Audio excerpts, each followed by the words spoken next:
Hi guys, and welcome to Total Technik. Today we're back working on the Audi Q7, and in this video we're going to be showing you how to remove the wheel arch liner. Let's do it. So to gain access to the wheel arch liner, obviously the first thing we need to do is get rid of the wheel. So to remove your wheel bolts, the easiest way to do it is, before you jack the car up, is to slacken the wheel bolts off by half a turn. That makes it much easier once you've jacked that car up. Because what will happen if you leave these at full tightness and you jack your car up, when you undo these, your wheel will be wanting to spin, and so you have quite a lot of resistance because it's still tight. If you slacken it off by half a turn, once it's jacked up, they're much easier.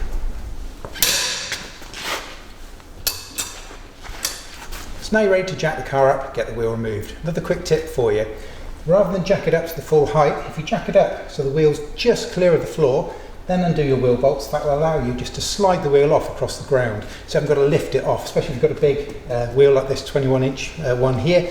This is a big heavy lump, so rather than wrestle with it, just get just off the floor, and that will allow you to slide it off, and you haven't got to worry about the wheel dropping and bashing the brake caliper. And then once the wheel's away, then you can continue to jack it up to the full height.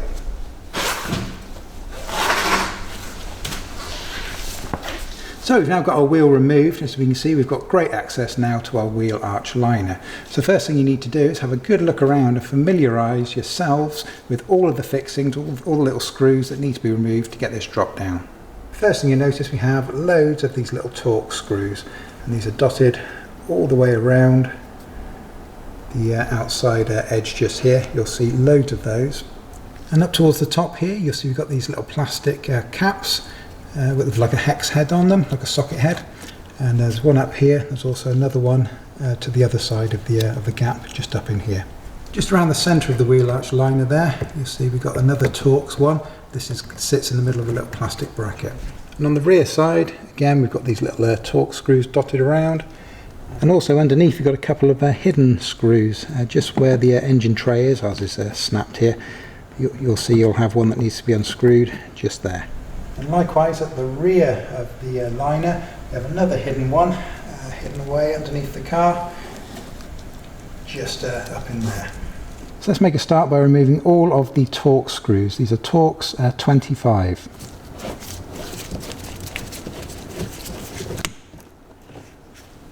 And remember, we've got this one that's in a little plastic bracket as well. I want to stop the bracket turning, otherwise it will snap. Yes, on our particular car, as you can see, we've got these crosshead screws that are rusted up a little bit. I'm just trying to clean the heads out a little bit. These aren't factory standard, so you shouldn't have these on your car. I think what's happened is this one's ripped, and so they put these two screws in just to clamp it in, and they've obviously used cheap screws, but you shouldn't have these. Hopefully you should just have this nice Torx one bang in the middle. And don't forget your two little hidden Torx screws, one at the front corner, one at the rear corner. Depending on what side of the car you're working on, you may find you've got these little plastic clips, like this one here on this hose. These can be a little tricky. Kind of got to open them up as best as you can and unhook them. They're kind of barbed, so they're a little bit tricky to get out.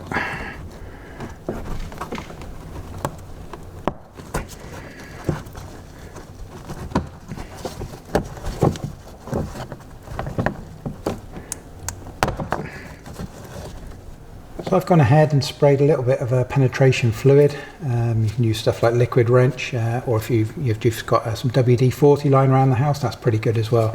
But on these, what can often happen is sometimes these rust will get in there, and it will stop this plastic spinning off easily. And so what can happen is you can actually snap these little threaded studs off. So it's a good idea just to give them a quick spray if you can, just to help the process.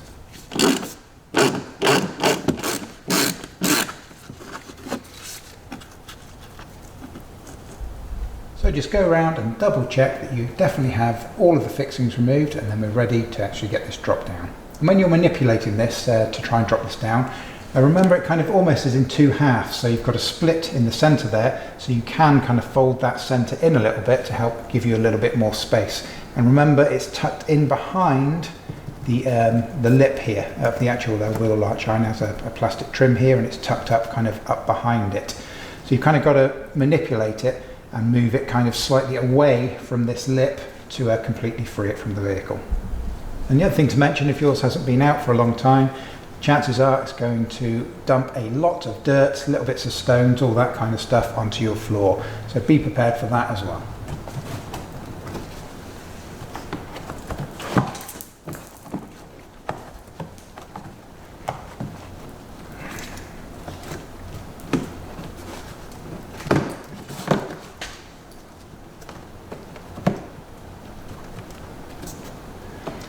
So what I'm trying to do here, as I mentioned before, is I'm trying to free up space to undo the lip. So on this bottom corner, I've actually folded this slightly in, and that'll allow me to start pushing it backwards and create a little bit of space up towards the top here.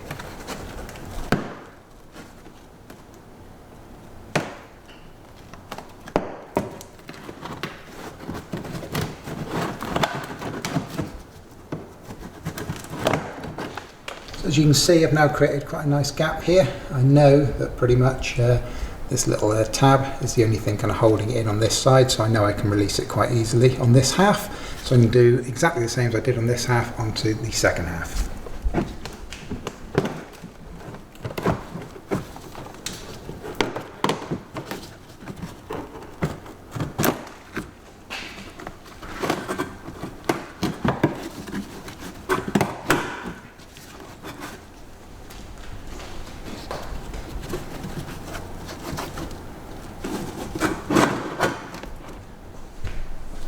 As you can see, we are now completely free on the front edge.